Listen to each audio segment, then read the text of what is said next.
Más sube el dólar blue en la capital federal, Pancho. Así es, Luis. 4 pesos sube en la apertura del mercado respecto de ayer. 427 pesos hoy en las cuevas del microcentro. Recordemos que ayer había cerrado a 423.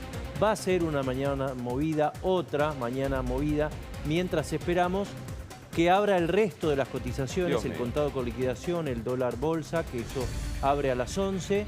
El blue abre un poquito antes. Y desde ya, ¿qué decisión toma el Banco Central respecto de la tasa de interés? Bueno, ¿me acompañás aquí en la pantalla, Pancho? Así hablamos un poco más de la economía con gran preocupación. Sabes que cuando uno hace este programa, que es el programa más largo que hay en La Nación Más, trabas un vínculo con los compañeros técnicos y demás. Yo siempre hago el chiste de mi columnista en las sombras, que es Maxi, nuestro sonista, que siempre recontra oportuno y que es el sentido común, ¿viste? Cuando vos decís, estás... que tampoco habla de más. Así puntual, ¿no? Y me habla preocupadísimo. No voy a repetirlo porque con toda razón está enojado, ¿no? Pero digo, ve 4.27 dólares y dice, che, ¿me explicás un poco la economía donde estamos? Bueno, recordemos, ¿cómo empieza esto? Empieza con la inflación del viernes pasado, 7,7. Ahora vamos a ir con esto porque esto es una consecuencia. Vamos a hablar primero de qué es lo que está pasando ahora. Esto empieza el viernes con la inflación 7,7, lo decíamos.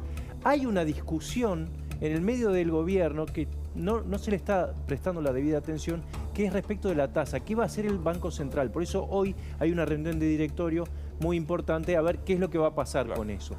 Cuando hay una corrida como la que pasó, que Massa atribuye a Aracre, a la renuncia del lunes, todo eso, el almuerzo con Alberto Fernández, lo que pasa es que los que tienen que liquidar dólares, en este caso las cerealeras... paran.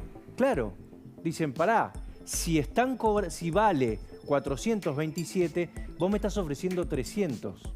Entonces, una de las consecuencias de esta corrida, lo que pasó ayer, fue que se paralizó lo que para Massa era la bala de plata, que es el dólar soja. Pongamos lo que pasó, vamos a ver, poné el gráfico del dólar soja, a ver si lo tenés por ahí. Acá está. Acá está. Dólar agro. Claro, lo vamos actualizando todos los días, ¿no? Esto es hasta 18, hasta anteayer, pero fíjate lo que pasa. En azul tenés lo que entra, lo que compra.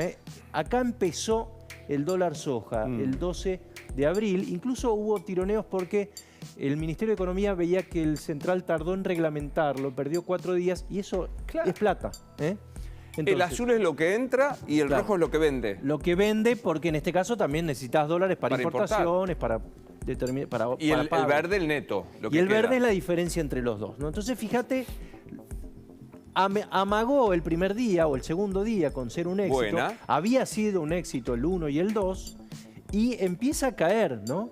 Además de que obviamente siguen existiendo obligaciones del Estado para pagar. El neto es cada vez más chico y llegamos a que ayer directamente no hubo una sola liquidación.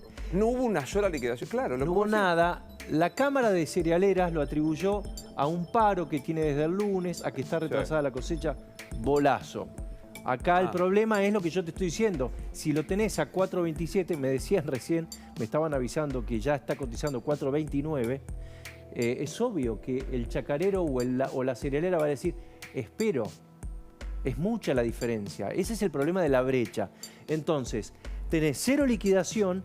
Y ojo porque esto hay que resolverlo, porque si esto no se resuelve la macro, porque Massa cuenta con esto para tapar un agujero de 20.000 millones de dólares para este año. Por eso fue a Washington. La sequía y todo eso. ¿Y qué herramienta tiene a la mano? Y la herramienta que tiene, de las pocas que le quedan, es qué va a hacer hoy el Banco Central con la tasa de interés, porque recordemos, el 7,7 de inflación del viernes de marzo lo tenés que contrastar contra el 6,5 de la tasa de interés de pesos. A vos te conviene hoy ir al dólar, no ir al peso. Entonces, es muy probable que toque la tasa de interés hoy al mediodía, cuando se reúnan. Vamos a ver. Lo cual, corregime, si yo subo la tasa, plancho más la economía.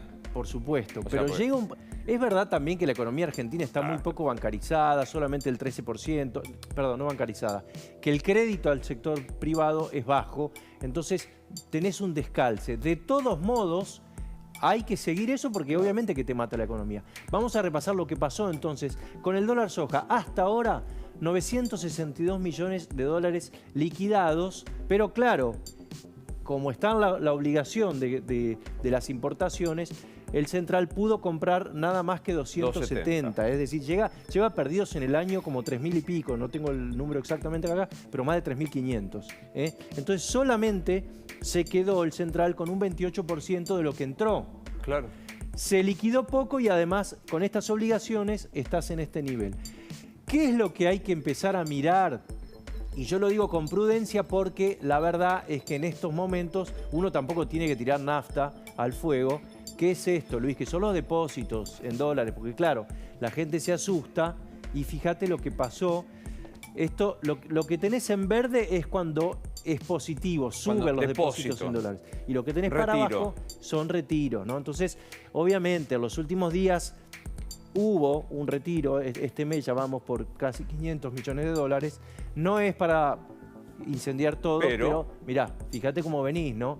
Desde el 20 de marzo, acá tenés de este lado cuántos millones por día se fueron retirando, 45, 52. Fíjate que hubo momentos en que se paraba esto. Acá es cuando anuncian el canje, que no era tan grave como pensó el mercado.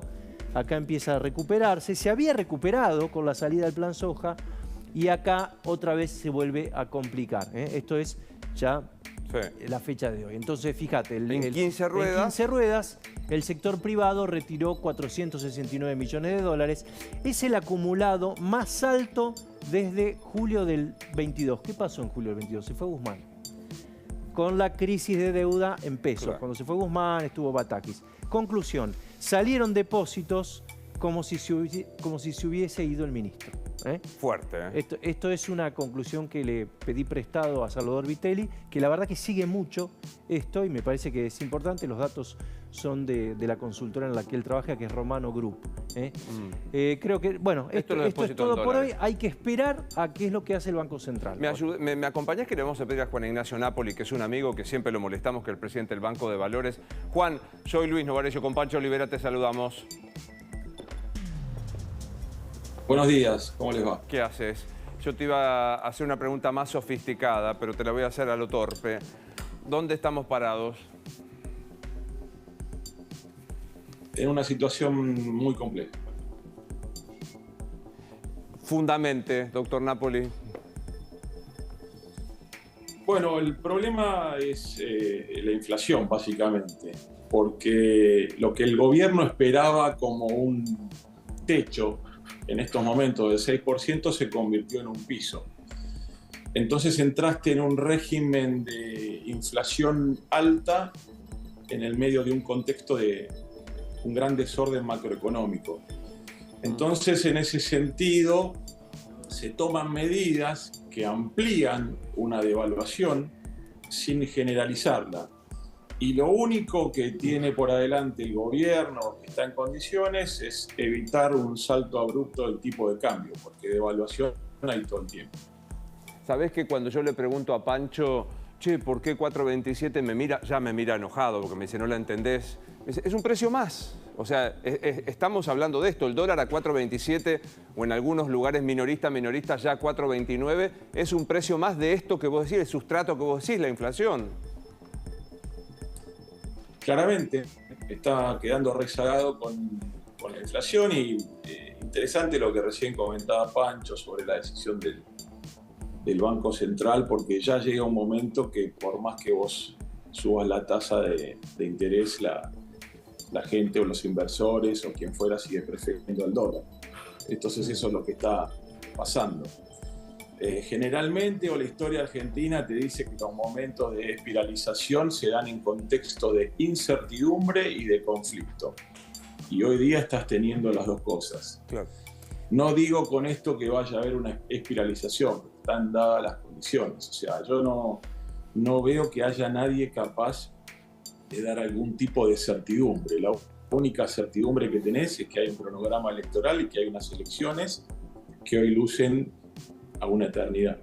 Juan, me imagino entonces la discusión adentro hoy del Central o entre Economía y el Central, ¿qué hacer? Si sirve subir la tasa, pero por otro lado, si queda muy retrasado, ¿puede llegar a ser peor o no?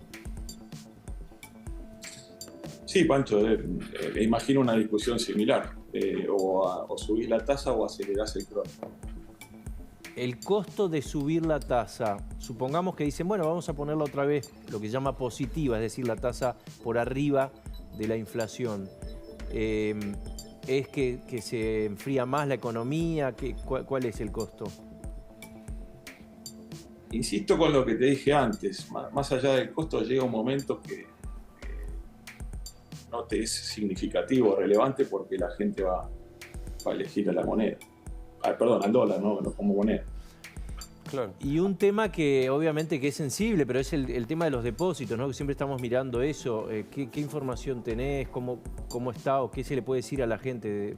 ¿Cómo está el sistema, no? El sistema está muy sólido y al momento no hay caída significativa en los depósitos.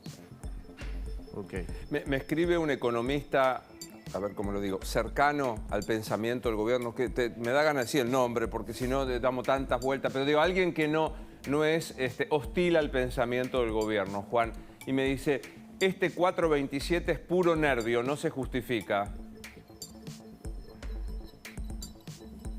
No coincido. Cuando quienes tienen que tomar las medidas no las toma el mercado. Obviamente que el mercado está nervioso, pero mira, yo recordaba días pasados, y no me acuerdo por qué, una charla que tuve con vos hace casi un año, donde fui bastante duro y hasta dije que había mecanismos para que no continúe el gobierno, sí. Y porque veía que no había soluciones de fondo. Entonces cuando te llamaban para preguntarte, te decían, llegamos a octubre, llegamos al mundial, llegamos a marzo, llegamos, pues siempre estamos tratando de llegar de alguna manera, y la única realidad que vamos a llegar mal. Y lo único que veo es, con Pancho que comentaban acerca de qué ves, qué soluciones, un gran refuerzo o una ayuda de Estados Unidos para tratar de que esto sea lo menos conflictivo posible y que se llegue a una elección, a una PASO también con el menos nivel de conflicto, y de ahí en más es otro problema, porque ahí la dinámica de la política va a ser como siga esto, depende de los resultados electorales que hoy son muy inciertos. A eso quería apuntar, Juan Ignacio, ¿qué tal? Guadalupe te habla, ¿cómo estás? ¿Cómo estás?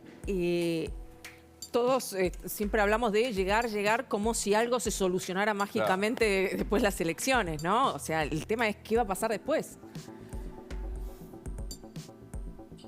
Después, si no tomamos, o sea, va a haber que tomar medidas de fondo que van a ser muy dolorosas, y eso va a pasar por la correcta asignación de los recursos del Estado y por frenar una emisión descontrolada. Hoy tenemos millones y miles, ya no sé ni cómo calificar, de papelitos que nadie los quiere. Entonces eso es producto de un gasto indiscriminado que en algún momento tuvo un sentido, porque cuando vos tenés una pandemia o semejante cantidad de pobres tenés que tener una ayuda, una emisión, pero eso no lo podés hacer perdurar en el tiempo. Cuando lo haces perdurar en el tiempo, los desequilibrios son cada vez más grandes y cada vez más costosos y más dolorosos. O sea, lo que te quiero decir, Guadalupe, que gane quien gane, para estar mejor en un futuro la vamos a pasar mal en lo inmediato. Está clarísimo. Juan, gracias. Como siempre, no se me ocurre nada grato para decir, salvo que me gusta mucho la pintura que tenés atrás tuyo. Bueno, muchísimas gracias. La pintura, pero sobre todo le fue cambiarle un poquito la onda al despacho, pero lo más importante, Luis, que fue una colaboración en una cena de caridad del padre Guillermo Marcó. Así que Lo lindo, me gustó mucho cuando la compré para el banco, pero más me gustó el sentido de la compra. Claro que sí. Bueno, doble mérito, colaborar y aparte una linda pintura. Bueno, te mando un abrazo. No se me ocurre nada simpático para pobre. Cada vez que hablo con Juan, estamos en un momento difícil. Te mando un abrazo. A todos les oficiás medio de psicólogo. A mí me llamás todo para las malas. Porque yo los tengo prendidos en mi despacho. Cada vez que te veo le preguntás cuántos años, la familia. A mí me matás. ¿Cómo anda la familia? Como decís vos, ¿viste? No dejás de generarme enemigos. Vos te generás enemigos, vos me los hacés generar también. Y bueno, ¿cómo está la familia, Juan? ¿Cómo anda la familia? Muy bien, muy bien. Me alegro. En este contexto y quizás por la inestabilidad emocional del padre, bastante bien. Bueno, me alegra mucho. Te mando un saludo. Un abrazo grande para todos. Decías muy bien. Es súper amable Napoli. Siempre que lo llamamos, pobre santo, me ha padecido que yo lo llamo sin entender nada y me explica. Además lo debés llamar siempre en momentos así. Siempre. Claro. No lo llamé una sola vez para una buena. O sea, pero es un encanto de gente. Pero porque aparte no teme ponerle el cascabel al gato, ¿no? Decir las cosas como son. Hay muchos que tendrían miedo a que los tilden de destituyente, de estar agitando, y la realidad es esa, hay que decirla. Nada menos. Bueno, vamos a hacer una pequeña pausa. ¿Sabías que el precio del oro nunca estuvo tan alto